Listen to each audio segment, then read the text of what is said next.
तो दोस्तों welcome back. देखो तुम सबको याद ही होगा कि कैसे डीमन स्लेयर के फर्स्ट एपिसोड में जब तांजीरो के पेरेंट्स मर जाते हैं जिससे नेजुको भी डीमन बन जाती है, तो वहाँ पर दोनों गिव द वाटर हाशिरा को मिलते हैं एंड फिर गिव नेजुको को मारने ही वाला होता है पर प्लान ड्रॉप कर देता है जब वो तांजीरो एंड उसकी बहन के बॉन्ड को देखता है। पर भाई आखिर क्या होता अगर फर्स्ट एपिसोड में गिव तोमियोका के जगह कोई और हाशिरा जाता? आई मीन क्या Tanjiro and Nezuko original timeline की तरह बच जाते या फिर दोनों की फील्डिंग सेट हो जाती? तो आज की वीडियो में हम यही सब जानेंगे। मेरा नाम है सेंड्रो and let's begin.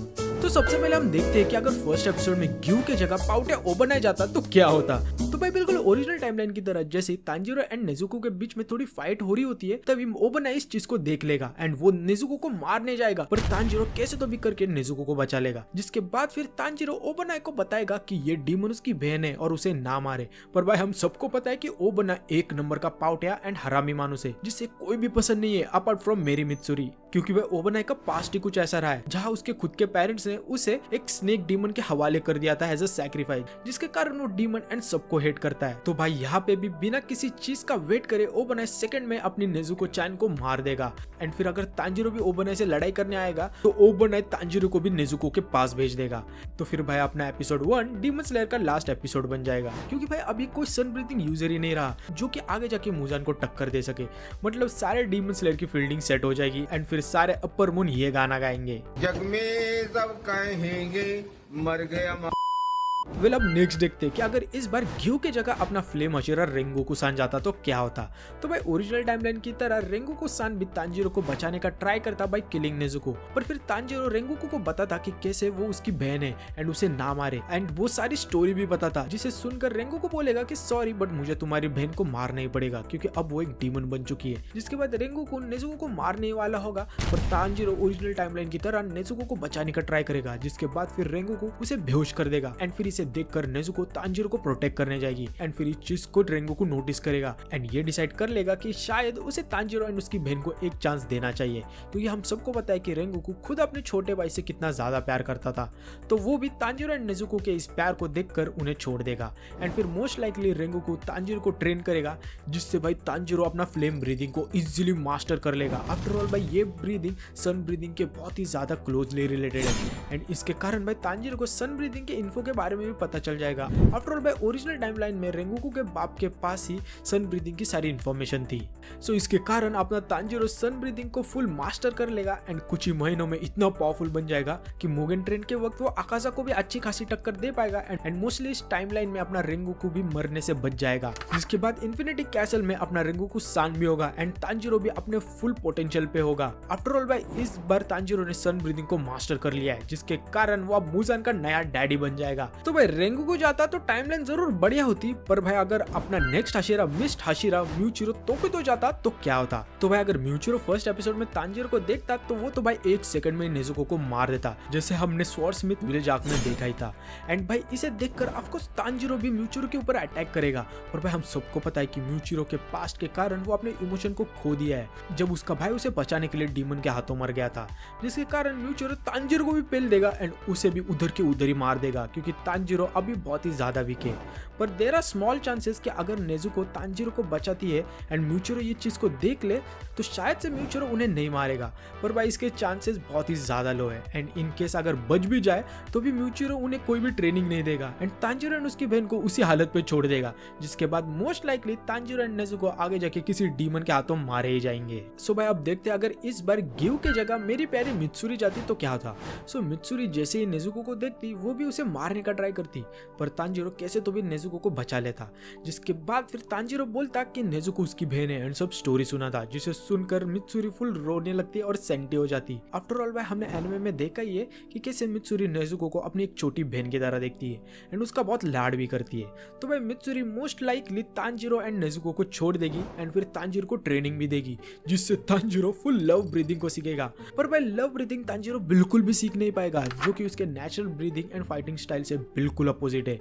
After all भाई लव ब्रीदिंग में यूजर लव के इमोशन को मिमिक करता है, जिससे वो अपने स्ट्रेंथ, स्पीड एंड फ्लेक्सिबिलिटी को बढ़ाकर जिम्नास्टिक स्टाइल अटैक कर सकता है। ऊपर से हमने हाशिरा ट्रेनिंग के वक्त देखा ही था कि कैसे तांजीरो जब मित्सुरी के लव ब्रीदिंग की ट्रेनिंग ले रहा था तब उसकी लिटरली फट गई थी। पर भाई देखो इस चीज को जरूर मित्सुरी समझ जाएगी कि तांजीरो लव ब्रीदिंग से कंपैटिबल नहीं है, जिसके कारण फिर वो तांजीरो को रेंगोकू सान के पास ट्रेनिंग के लिए भेज देगी। क्योंकि भाई हमें मांगा में बताया था कि कैसे मित्सुरी ने खुद रेंगोकू से ट्रेनिंग ली थी एंड जब वो फ्लेम ब्रीदिंग को सीख नहीं पाई थी तब उसने लव ब्रीदिंग को क्रिएट किया था जो कि उसके स्टाइल को मैच करे। सो भाई अब नेक्स्ट देखते हैं कि अगर इस बार फर्स्ट एपिसोड में ग्यू की जगह द मोस्ट हरामी मानुस सानेमी जाता एंड भाई अगर सानेमी नेजुको को देखता तो वो तो भाई उसे देखते उसी मोमेंट पे अटैक करके उसे मार देता। पर भाई जस्ट सेकंड के लिए मान के चलते कि तांजीरो कैसे तो भी करके नेजुको को बचा ले एंड फिर वो सानेमी को मनाने का भी ट्राई करेगा। पर भाई हम सबको पता है कि सानेमी कितना बड़ा पाउट है जो कि डीमन को बहुत ही ज्यादा हेट करता है ड्यू टू हिज पास्ट। क्योंकि सानेमी जब बच्चा था उसने अपनी माँ को मार दिया था जो कि डीमन थी ताकि वो अपने भाई को बचा सके। इतना ही नहीं, आगे जाके जब सारे हाशिरा तांजीरो को मिलते हैं तब सानेमी नेजुको के अंदर अपनी तलवार डालकर मजे लेता है। What did he say? Naughty उड़ा के बहन के एंड उसे अपना मरीची ब्लड से प्रोवोक भी करता है। ऊपर से भूलो मत इस हरामी के पिल्ले ने अपने भाई गेनिया तक को छोड़ा नहीं था एंड उसको अंधा करके मारने वाला था, पर तांजीरो ने उसे बचा लिया था। तो भाई सानेमी जो कि अपने भाई को माफ नहीं कर सकता तो भाई उसके सामने तांजीरो और नेजुको तो कुछ भी नहीं है। सो भाई इस टाइमलाइन में सानेमी विदाउट डाउट नेजुको को तांजीरो को सामने ही मार देगा एंड तांजीरो भी फिर गुस्से में सानेमी के ऊपर अटैक करेगा जिसे सानेमी रोक देगा एंड आई थिंक भाई सानेमी तांजीरो को नहीं मारेगा एंड उल्टा उसे एक टपली देख के बेहोश कर देगा। लेकिन भाई सिंस इस बार अपना तांजीरो जिंदा है तो अपनी बहन के डेथ को देखकर तांजीरो एंगर एंड हेट्रेड से भर जाएगा, जिससे उसका बस एक ही गोल होगा, that is to kill Sanemi and destroy the demon slayer corps. And फिर मोस्ट लाइकली भाई आगे जाके कोई अपर मून डीमन तांजीरो के इस हेट्रेड एंड एंगर को देखकर उसे अपर मून बना देगा। क्योंकि हम सबको पता है कि भाई ये साले अपर मून ऐसे ही लोगों को ढूंढते हैं जो कि एंगर एंड हेट्रेड से भरे हुए होते हैं, जो कि लाइफ में सब कुछ खो देते हैं ताकि उन्हें मैनिपुलेट कर सके। एंड फिर भाई अपने इस टाइमलाइन में तांजीरो धीरे धीरे करके सारे हाशिरास को मारने लगेगा एंड कोकोशिबो की जगह अपना तांजीरो अपर मून डीमन 1 बन जाएगा, वो भी कुछ ही टाइम में। एंड फिर भाई इसके बाद डीमन स्लेयर कॉर्प्स के इन्फिनिटी कैसल बैटल के वक्त मुजान एंड उसकी गैंग इजीली जीत जाएगी, क्योंकि भाई डीमन स्लेयर कॉर्प्स के पास ना ही तांजीरो होगा और सिंस भाई तांजीरो कभी लेडी टमायो को मिलता ही नहीं तो उनके पास ना ही मुजान को वीक करने वाला पॉइजन होगा। एंड फिर लास्ट में जाके भाई अपना तांजीरो सन को भी कॉन्कर कर लेगा, जिससे भाई तांजीरो को पता चल जाएगा कि वो मुजान से भी ज्यादा स्ट्रॉन्ग है एंड फिर भाई वो मुजान को भी हरा देगा एंड फिर सबका बाप बन जाएगा एंड फिर पूरे वर्ल्ड के ऊपर कब्जा कर लेगा। वेल ये शायद से ज्यादा हो गया, लेकिन मुजान को तो मार देगा और खुद डीमन किंग बन जाएगा। सो भाई सानेमी पाउटे के हरामीगिरी के कारण पूरा डीमन स्लेयर कॉर्प्स का गेम ही बच गया। Well I hope so next Hashira के साथ ऐसा ना हो जो कि अपना तेंगेन उजुई। सो फर्स्ट एपिसोड में अगर ग्यू की जगह तेंगेन जाता तो भाई वो नेजुको को देखते उसे सेकंड्स में मारने का ट्राई करता एंड मोस्ट लाइकली भाई तेंगेन फर्स्ट स्ट्राइक में ही नेजुको को मार देगा due to his insane speed. And since हम सबको पता है कि तेंगेन एक्चुअल में कभी भी किसी इनोसेंट ह्यूमन को मरने नहीं देगा, जो कि हमने एंटरटेनमेंट डिस्ट्रिक्ट में देखा ही है कि कैसे वो अपनी जान देने के लिए भी तैयार था सब लोगों को बचाने के लिए। सो अपने इस टाइमलाइन में तेंगेन तांजीरो की हेल्प करने का ट्राई करेगा और उसे डीमन स्लेयर कॉर्प्स लेके जाएगा एंड उसे समझाएगा भी कि कैसे नेजुको को मारना बहुत ही ज्यादा नेसेसरी था, नेजुको को फिर से ह्यूमन बनाने के कोई भी चांसेस नहीं थे। सो भाई अब तेंगेन के बाद अपना नेक्स्ट हाशिरा को देखते हैं जो कि ये मेरी शिनोबु कोचो।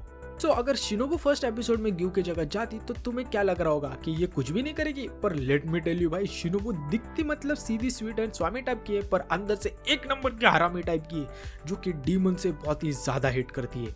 तो भाई ये भी सेकंड्स में नेजुको को मारने का ट्राई करती है पॉइजन करके, पर तांजीरो नेजुको को बचा लेता है एंड फिर अपनी सारी कहानी बताता है, जिससे सुनकर शिनोबु बोलती है कि सॉरी मुझे नेजुको को तो मारना पड़ेगा क्योंकि अब वो डीमन बन चुके हैं। जिसके बाद तांजीरो नेजुको को बचाने के चक्कर में बेहोश हो जाएगा एंड फिर नेजुको तांजीरो को प्रोटेक्ट करने के लिए जाएगी, जिसे देखकर शिनोबु शॉक हो जाएगी एंड उसे अपनी बड़ी बहन कनाई की याद आ जाएगी कि कैसे वो भी उसे प्रोटेक्ट करती थी, जिसके कारण तांजीरो एंड नेजुको के इस बॉन्ड को देखकर शिनोबु उन्हें बख्श देगी एंड फिर तांजीरो अपने शिनोबु से इंसेक्ट ब्रीदिंग सीखेगा एंड वेरियस पॉइजन के बारे में उसे इन्फॉर्मेशन भी मिलेगी। पर भाई सिंस तांजीरो अपना मोस्टली स्ट्रेंथ के ऊपर ज्यादा डिपेंड करता है तो इसके कारण वो इंसेक्ट ब्रीदिंग को प्रॉपर्ली मास्टर ही नहीं कर पाएगा, जिसके कारण तांजीरो ओरिजिनल टाइमलाइन से बहुत ही ज्यादा वीक होगा एंड माउंट नाटोगोमो के आर्क में स्पाइडर फैमिली के बैटल के वक्त रुई के हाथों मोस्ट लाइकली मारा जाएगा एंड इवन अगर बच भी जाए तो भी आगे जाके तो पक्का मारा जाएगा क्योंकि तांजीरो स्ट्रॉन्ग ही नहीं होगा। सो भाई फाइनली देखते हैं अपने नेक्स्ट हशीरा को, जो कि है the strongest Hashira by the name ग्यो में हिमाजिमा। सो भाई अगर अपने ये बॉडी बिल्डर फर्स्ट एपिसोड में जाता तो क्या होता? तो देखो अपने ओरिजिनल टाइमलाइन की तरह जैसे ग्यो में नेजुको को देखता वो उसे मारने जाता, पर मान के चलते कि भाई तांजीरो कैसे तो भी करके नेजुको को बचा लेगा एंड फिर अपनी सारी कहानी ग्यो में को बताएगा, जिसे सुनकर भाई ग्यो में अपना उधर ही रोने लग जाएगा, क्योंकि हम सबको पता है कि अपना ग्यो में कितना ज्यादा सेंसिटिव है और छोटी छोटी से बात पे रोने लगता है। एंड ऊपर से जब ग्यो में देखता है सेंस करता है कि कैसे नेजुको तांजीरो को प्रोटेक्ट करिए, तो इसे देखकर उसे अपने पास की याद आएगी कि कैसे वो अपने ऑर्फनेज के बच्चों को प्रोटेक्ट करता था। एंड फिर इस चीज के कारण ग्यो में पक्का तांजीरो एंड नेजुको को छोड़ देगा। एंड फिर तांजीरो अपना ग्यो में द स्ट्रॉन्गेस्ट हशीरा से ट्रेनिंग लेगा एंड स्टोन ब्रीदिंग को मास्टर कर लेगा। एंड सिंस भाई स्टोन ब्रीदिंग मोस्टली स्ट्रेंथ के ऊपर ज्यादा डिपेंड करती है, जो कि हमने हाशिरा ट्रेनिंग के वक्त देखा ही था, तो भाई अपना तांजीरो भी इस स्टाइल को बहुत ही इजीली मास्टर कर लेगा, जिसके बाद फिर वो आगे जाके सन ब्रीदिंग को मास्टर करके और भी ज्यादा पावरफुल बन जाएगा एंड फाइनल बैटल में मुजान की खतरनाक वाली मारेगा। तो भाई यही थे सारे scenarios and I hope so तुम्हें ये वीडियो पसंद आई हो। वैसे तुम्हें क्या लगता है, अगर कोई हाशिरा फर्स्ट एपिसोड में जाता तो क्या होता? मुझे कमेंट सेक्शन में जरूर बताना। सो मिलते हैं नेक्स्ट वीडियो में, तब तक के लिए be the best, bye bye.